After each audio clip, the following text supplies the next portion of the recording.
My friends, when money feels blocked, when doors of provision seem sealed shut, and when every effort you make seems to slip through your fingers, there are prayers that carry a weight beyond human strength. These prayers are not ordinary words. They are keys forged in faith, capable of unlocking the very gates of financial blessing. The first is the prayer of release. It is the cry of a heart that refuses to remain in chains, a declaration that every curse, every hindrance, and every invisible wall standing between you and your provision must break. In this prayer, you lift your voice and say, God, remove every hand that holds back what belongs to me. When you pray like this, heaven begins to shake loose the resources tied up by unseen powers, and doors you thought were permanently sealed begin to open. The second is the prayer of alignment. Too often we ask for blessing while our steps are far from the path of obedience. But when you humble yourself and say, Lord, align my mind, my habits, my choices, and my work with your principles of prosperity, something shifts. Suddenly, wisdom begins to flow. Ideas you never thought of come alive. The wrong investments are exposed. The right opportunities begin to glow like lights in the dark. Money that was blocked doesn't just appear, it is guided to you through alignment with divine order. Then comes the prayer of protection. Because what use is unlocked money if it is devoured by thieves, wasted on meaningless pursuits, or swallowed by endless crisis? This prayer surrounds your provision with the fire of God's covering. You begin to declare that what is released into your life will remain, will multiply, and will serve the purpose for which it was given. No devourer will touch it, no darkness will consume it, and no careless decision will destroy it. Protected wealth becomes planted wealth, and planted wealth always grows. Finally, there is the prayer of overflow. God does not want you to live scraping the bottom of survival. He is the God of more than enough, the one who fills the cup until it runs over. In this prayer, you don't just ask for enough to pay the bills. You dare to declare abundance. You begin to see yourself not just as a receiver, but as a distributor, a vessel of generosity, a channel through which blessing flows to others. And when God sees that your heart longs to be a blessing, He enlarges your capacity. Suddenly the blocked money is not just released, it multiplies. Suddenly your story is not just about financial survival, but about financial testimony. The prayer of release is not just a simple request whispered into the night. It is a powerful spiritual weapon, a cry that carries the force of heaven behind it. Every single one of us, at some point in life, has felt the weight of financial blockage. You work, yet the results vanish. You save, yet the savings slip away. You plan, but the plan never sees fulfillment. It feels as if invisible chains are wrapped tightly around your resources, pulling them back just as you reach for them. This is not coincidence, and it is not always mere bad luck. Many times there are spiritual forces, generational curses, or negative words spoken over your life that have created barriers between you and the blessings God designed for you. That is why the prayer of release is so vital, because it does not accept limitation as the final word. It confronts every barrier head on, demanding that what is tied up must be untied, that what is stolen must be restored, and that what is blocked must be released. When you step into this kind of prayer, you are no longer passive. You do not pray timidly, as if unsure whether God wants to bless you. Instead, you come with boldness, knowing that provision is part of His promise. You stand like a warrior on the battlefield of the unseen, declaring, "Enough is enough." You understand that money is not merely paper or coins. It represents energy, opportunities, and the ability to fulfill your calling. When money is blocked, your dreams are delayed, Your responsibilities feel heavier, and your heart carries the stress of constant shortage. But when money is released, suddenly the vision becomes possible, the burden becomes lighter, and your hands are empowered to do what you were created to do. That is why the prayer of release is not about greed, it is about freedom. This prayer begins by acknowledging God as the ultimate source. Too many people chase money as if money itself holds the power. But when you pray the prayer of release, you shift your gaze from the blockage to the one who owns the gold and silver. You are not asking the world to release your finances.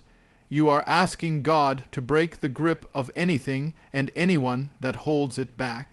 You are saying, Father, let every chain break, let every closed door swing wide, let every delayed blessing speed its way toward me. You call on heaven to move in ways that human effort cannot.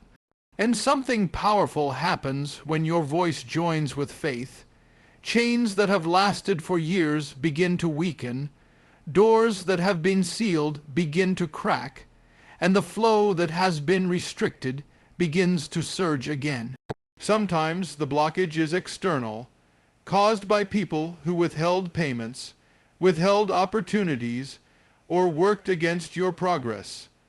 Other times it is spiritual, the result of forces that fight against prosperity because they know financial freedom makes you dangerous to the kingdom of darkness. And at times the blockage even comes from within: fear, poor habits, or the belief that you are unworthy of blessing. But the prayer of release addresses all of these.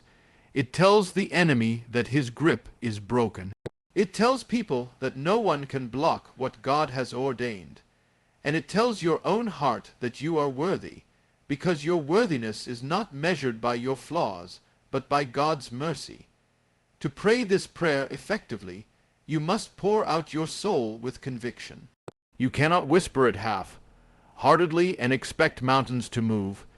You must speak it with the authority of a child of God, with the desperation of someone who refuses to settle for chains, with the vision of someone who knows that freedom is the destiny.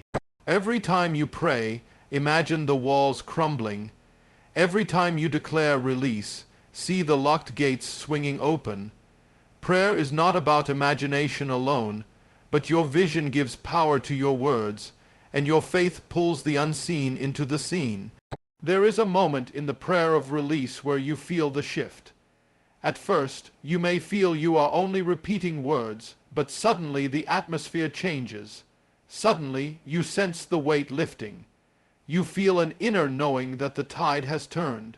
That is the moment heaven stamps your petition, the moment chains begin to fall in the spirit, even if your eyes have not yet seen the result. Do not stop when that moment comes. Press deeper. Declare not only that the money is released, but that it will find its way safely into your hands, that it will not be stolen in transit, that it will come without sorrow attached. And when the release happens, you will know it was not luck, not coincidence, but the result of prayer.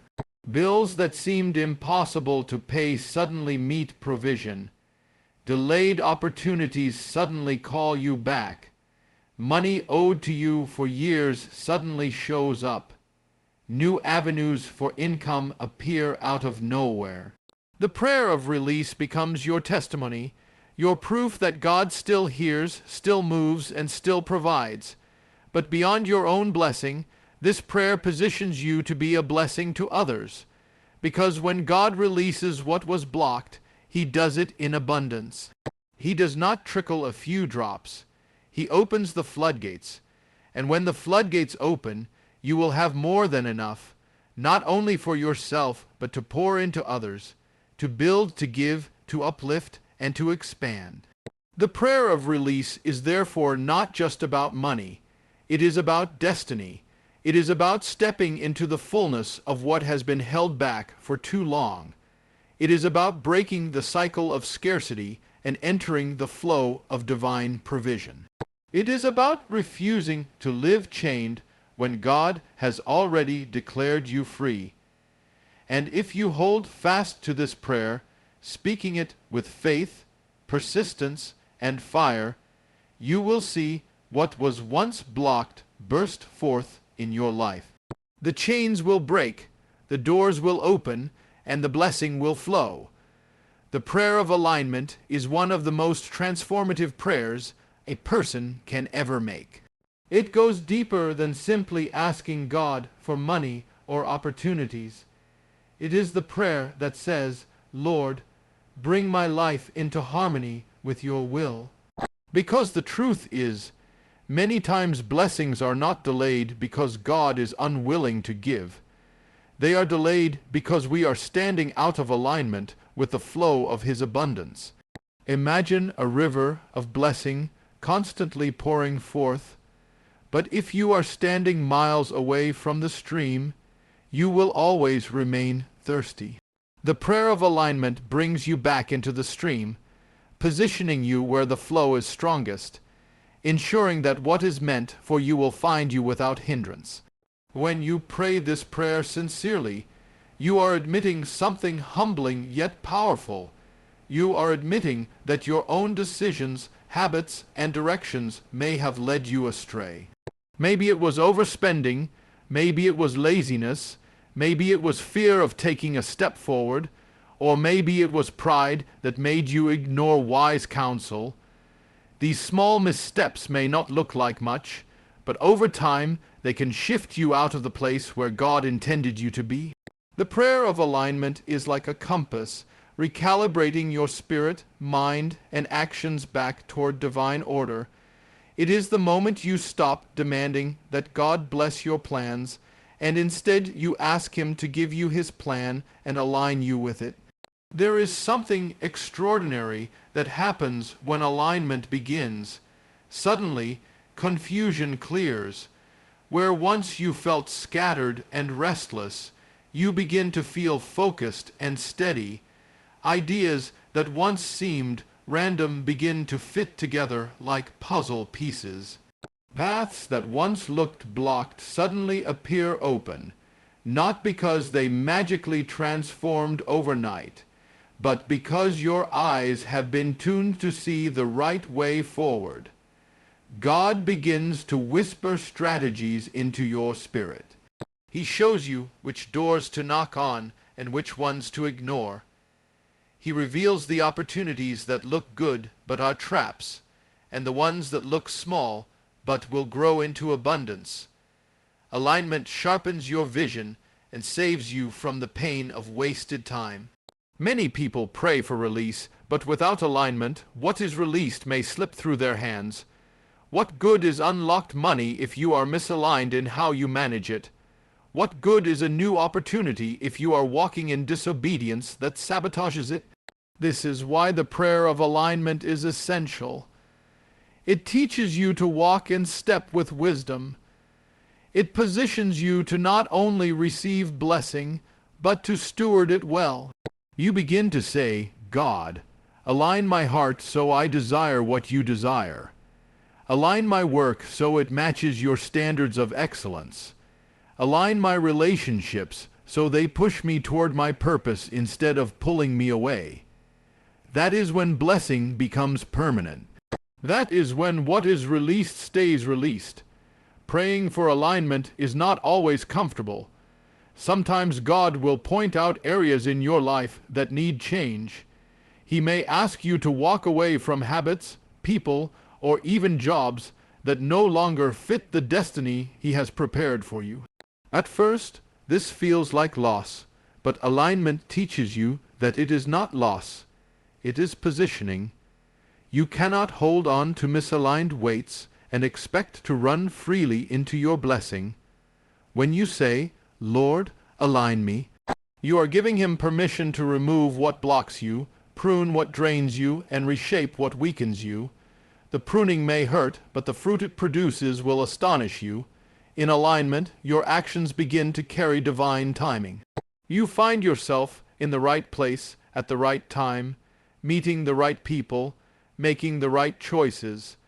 The opportunities that seemed impossible before suddenly open, not because of coincidence, but because alignment places you exactly where heaven intended you to be. And the beauty of alignment is that it does not only affect money, it affects every area of life. When you are aligned with God, peace begins to replace anxiety, clarity begins to replace confusion, and confidence begins to replace doubt. You no longer chase money blindly.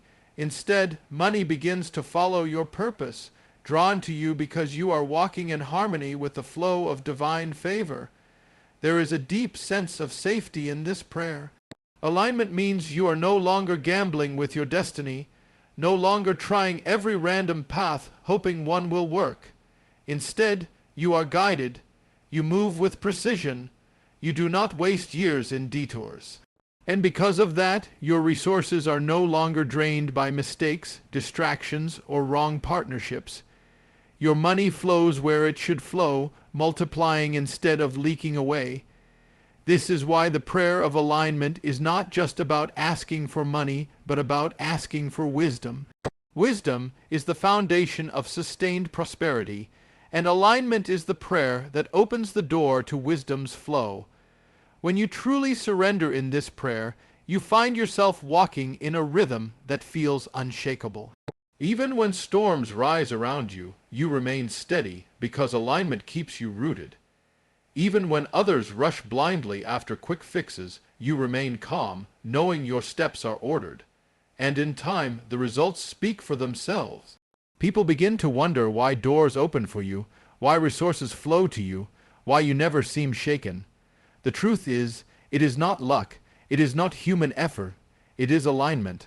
So the prayer of alignment becomes a daily cry, not just once in desperation, but as a lifestyle. Lord, align me today. Align my mind, my steps, my speech, my finances, my decisions. With each day you pray it, you walk straighter, you see clearer, and you prosper deeper. And when you live in alignment, you no longer have to chase blessings. They chase you, overtake you, and settle upon you, because you are standing exactly where God designed you to be. The prayer of protection over your finances is one of the most crucial prayers you will ever pray. Because what use is a blessing that leaks away the moment it arrives? There are people who have money come into their hands, but it seems to vanish almost instantly. They get a breakthrough, and then an emergency swallows it. They save for months, and then an unexpected crisis wipes it out. They begin to rise, but sabotage, mistakes, or hidden enemies drain the progress before it can mature. This cycle is not ordinary. It is a sign that without protection, even released blessings can be devoured. That is why the prayer of protection is not just about asking for more money. It is about covering what you already have, shielding what is coming, and surrounding your provision with the fire of God so no thief, no crisis, and no darkness can consume it. When you pray this prayer, you begin by recognizing that wealth is not only attacked through the physical realm, but also through the spiritual. There are forces that do not want you to prosper because they know prosperity gives you freedom, influence, and the power to impact others. These forces fight to keep you in lack because lack keeps you distracted, tired, and small. But when you rise in prayer and declare protection, you are building invisible walls around your finances. You are saying, God, let no devourer touch what you have placed in my hands. Let no thief, no trickster, no unforeseen storm swallow what I have worked for. Let everything that enters my life be covered by your shield. This kind of prayer changes the atmosphere around your provision. Suddenly, what was vulnerable becomes guarded. What was fragile becomes untouchable. The prayer of protection does not mean you will never face challenges, but it ensures challenges cannot destroy what belongs to you. Imagine a farmer planting seeds in open ground without a fence. Even if rain falls and the soil is fertile, Animals will devour the crop before it grows. But if the farmer builds a fence, the harvest has a chance to flourish. In the same way, the prayer of protection builds a spiritual fence around your finances. It guards the seeds you plant, the money you earn, and the opportunities you receive. It ensures that growth is not cut short, that progress is not swallowed halfway, that the fruit of your labor actually reaches your hands in fullness. This prayer is also practical, because protection works hand in hand with wisdom. As you pray for covering, God begins to guide your decisions so you don't sabotage yourself. He warns you against unwise investments, against partnerships that look good but carry hidden traps, against careless spending that drains your future. He teaches you to discern the difference between a door he opened and a door the enemy disguised. In this way, protection is not only about stopping external thieves, but also about protecting you from yourself, from impulsive decisions, from blind trust, from unwise risks. Many people blame the enemy for their losses, when in truth it was mismanagement. The prayer of protection invites God to guard your heart and mind, so you do not become your own destroyer. There is also a peace that comes with this prayer. When you know your finances are covered by God, you stop living in constant anxiety. You no longer look at your paycheck with fear of what will take it away. You no longer save with dread that disaster is around the corner.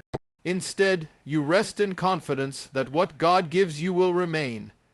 That confidence allows you to plan boldly, invest wisely, and give generously, because you are not living with the paranoia of loss. Protected wealth becomes planted wealth, and planted wealth multiplies. The power of the prayer of protection extends to future blessings as well. You begin to declare, "Lord, whatever is on its way to me, cover it before it even arrives. Let no hand snatch it in transit. Let no scheme steal it before I touch it. Let no force scatter it before it manifests." By praying like this, you secure blessings before they even show up, ensuring that by the time they reach your life, they are already wrapped in God's covering. It is like ordering a package and asking for it to be sealed in the strongest wrapping, so it arrives safely no matter what storms or dangers it passes through.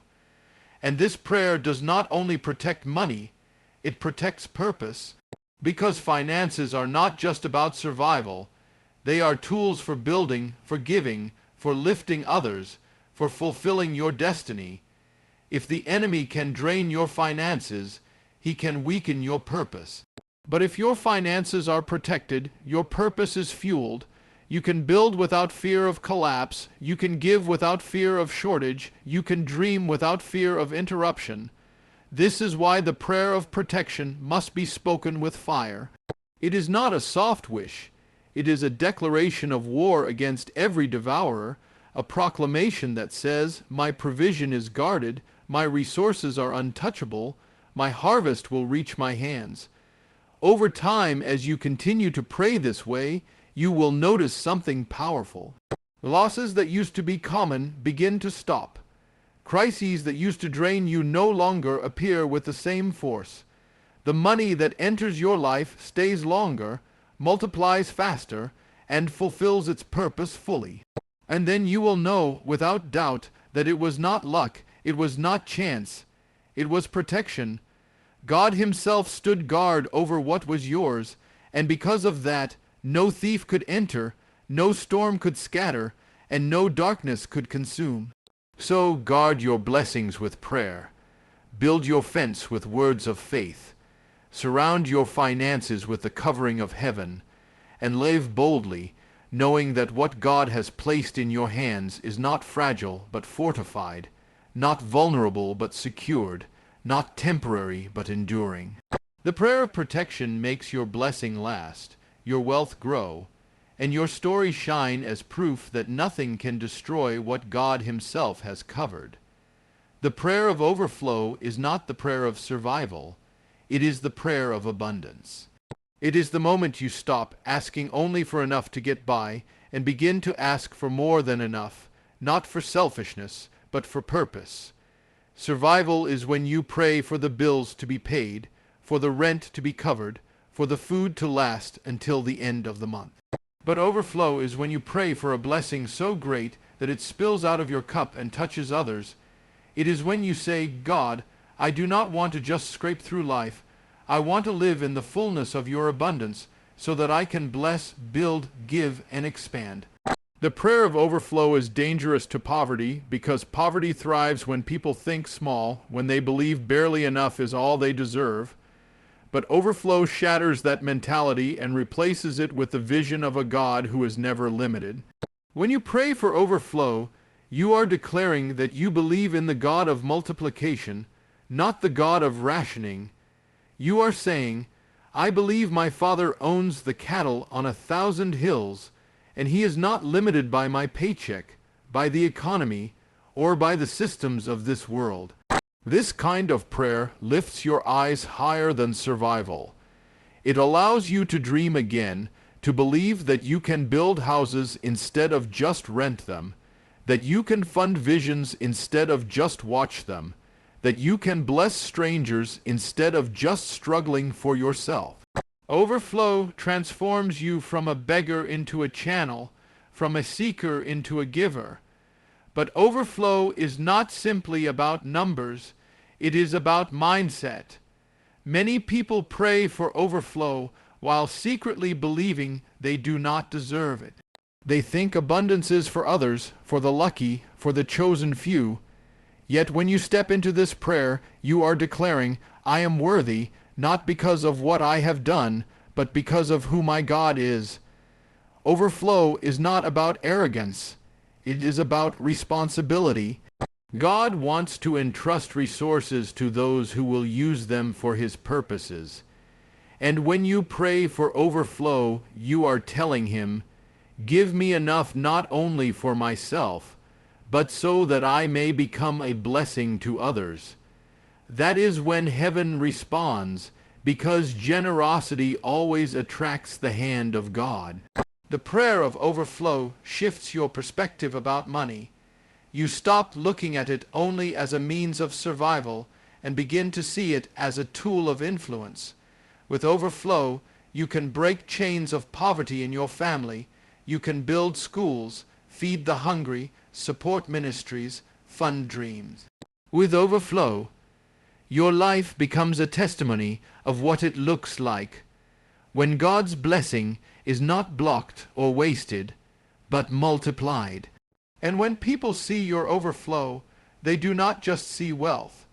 They see the hand of God making rivers flow in the desert, tables spread in the wilderness, and cups running over even in times of famine. But this kind of prayer requires boldness. Overflow will never come to those who are afraid to ask for it. Too many people shrink their prayers because they fear asking for too much. They say, Lord, just give me a little, just enough to get by, not realizing that their small prayer insults a big God. The prayer of overflow dares to ask, dares to believe, dares to stretch faith beyond survival. It says, God, enlarge my territory. God, expand my capacity. God, pour until my cup cannot contain it. This is not greed, it is faith. Greed says, give me more for me. Overflow says, give me more so I can give. When you live in overflow, fear of lack loses its grip. You no longer live with the anxiety of, will I make it this month? Instead, you live with the confidence that you have more than enough. And that confidence changes how you walk, how you speak, and how you plan. You stop making decisions based on shortage and start making decisions based on vision. You stop calculating only what you can afford today and start planning for the legacy you will leave tomorrow. Overflow frees your mind from the prison of limitation. And this prayer is not just about money. It is about life itself. Overflow in joy, overflow in peace, overflow in wisdom, overflow in opportunities. Because money without peace is misery, money without wisdom is destruction, and money without purpose is emptiness.